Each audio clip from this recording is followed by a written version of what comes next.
Merhaba. Bugün sizlerle şöyle şerit bir dantel çalışacağız. Gördüğünüz gibi çok kolay. Çok basit. Bunu Ören Bayan Maxi ile ördüm. Şimdi bugün size modeli gösterirken şöyle Yarn Art Lili ipimiz var. Renk numarası 5001, 225 metre, tamamen koton merserize bir iplik. Tığ numaram da Yabalı'nın 8 numarası 1.25 milim. Bununla öreceğiz. Evet arkadaşlar. Şimdi 12 tane zincir çekeceğiz. Sıkılama zincirimi attım. Ve 12 tane zincir çekeceğim. 1, 2, 3, 4, 5, 6, 7, 8, 9, 10, 11 ve 12. İlk zincire değil, başlangıçtaki ilk zincire değil, ikincisine batarak bir tane sık iğne yapıyoruz. 1, 2, 3, 4 tane zincir çekiyoruz. Devamındaki zincirden sayarak 1, 2, 3, 4. zincire batıyorum. Şöyle bir tane yuva oluşturuyoruz. Tekrar 4 zincir çekiyorum. Bir tane zincir bırakıp ikincisine batıyorum. Yine 4 tane zincir çekiyorum ve ilk zincirimize batıyoruz. Bir sık iğne yapıyoruz. Bir tane zincir çekip dönüyorum. Yaptığımız sık iğneye batıp tekrar başta bir tane sık iğne yapıyoruz. Bir tane zincir çekiyorum. Tığıma doluyorum. Şu ortaya yaptığımız yuvanın içine şimdi ikili fıstıklar yapacağız. İki katını çektim, bekletiyorum. Bir tane daha aynı şekilde yaptım ve hepsini birlikte toparlıyorum. 1, 2, 3 tane zincir çekiyoruz. Yine aynı şekilde ikili fıstık örüyoruz. Ve bunu 5 kere yapacağız. 5 tane fıstık yapacağız buraya. Aralara 3 zincir çekiyoruz. Ve fıstıklarımızı oluşturuyoruz. 1, 2, 3 zincir. 4. fıstığımı yapıyorum. 3 zincir çektim ve 5. fıstığımı yaptım. Bir tane zincir çekiyorum.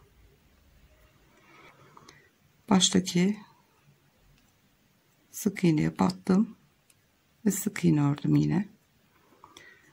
Şimdi bir tane zincir çekip dönüyorum. Yine sık iğnenin içine batıp bir tane sık iğne yapıyoruz. 2, 3, 4, 5, 6, 7 tane zincir çekiyorum. İlk boşluğa değil, ikincisine sık iğne yaptım. 4 tane zincir çektim. Bir yan boşluğa battım, sık iğne yaptım. 1, 2, 3 tane zincir çekiyorum. 2 kere doluyorum tığıma ve baş tarafta yaptığımız sık iğneye batıyorum. Bu sık iğneler her sıra dönüşlerinde mutlaka yapıyoruz. Battım ve 2 seferde çektiğim üçlü trabzan yapıyorum. Bir zincir çekip dönüyoruz. İlk modelimizi bitirdik. İkincisinin zeminini hazırladık. Trabzanın tepesine batıp sık iğnemi örüyorum.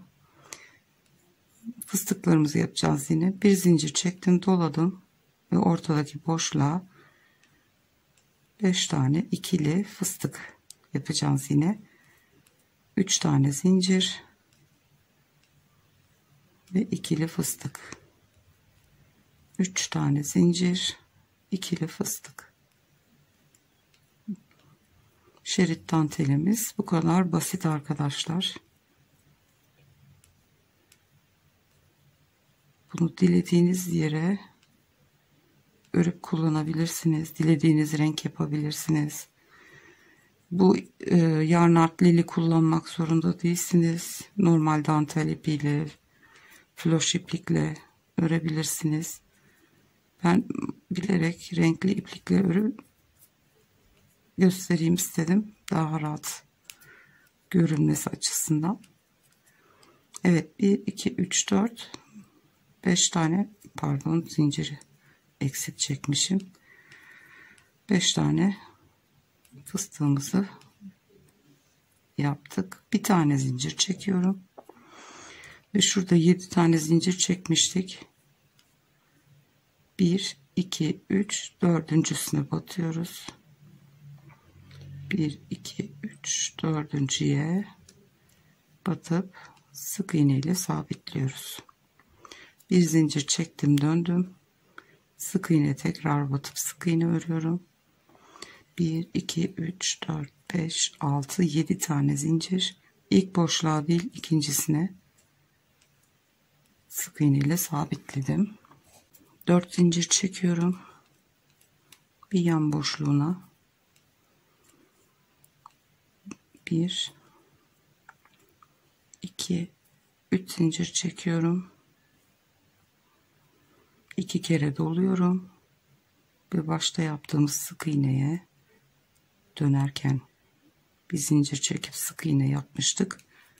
Ona batıyorum ve 2 2 çektiğim üçlü trabzanımı yaptım. Bir zincir çektim, döndüm. Sık iğneye yine sık iğne örüyorum. Bir tane zincir çekiyorum. Yine fıstıklarımıza başlıyoruz. 5 tane ikili fıstığımızı yapacağız. Aralarda 3 tane zincir.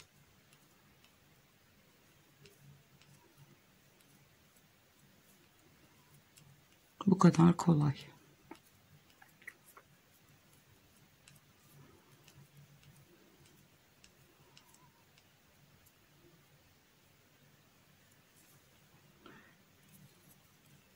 Üç zincir ve son 5.'yi yaptık.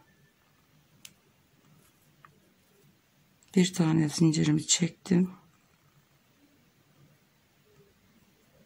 Sayıyorum. 1, 2, 3, 4. zincire batıyorum. Sık iğne ile sabitliyorum.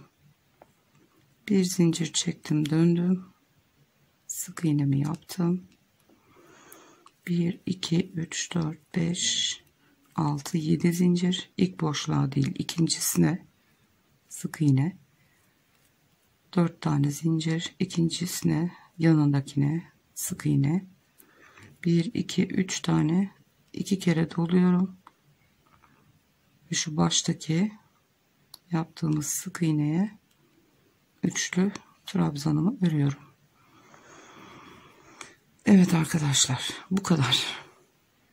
Çok basit bir örnek. Hiç zorlanılacak bir şey yok ve çok zarif duruyor. Dilediğiniz yerde bu şık modeli kullanabilirsiniz. Beğendiyseniz videomu beğenmeyi, abone değilseniz abone olmayı lütfen unutmayınız. Bir sonraki videoda görüşünceye kadar kendinize çok iyi bakın. Hoşça kalın.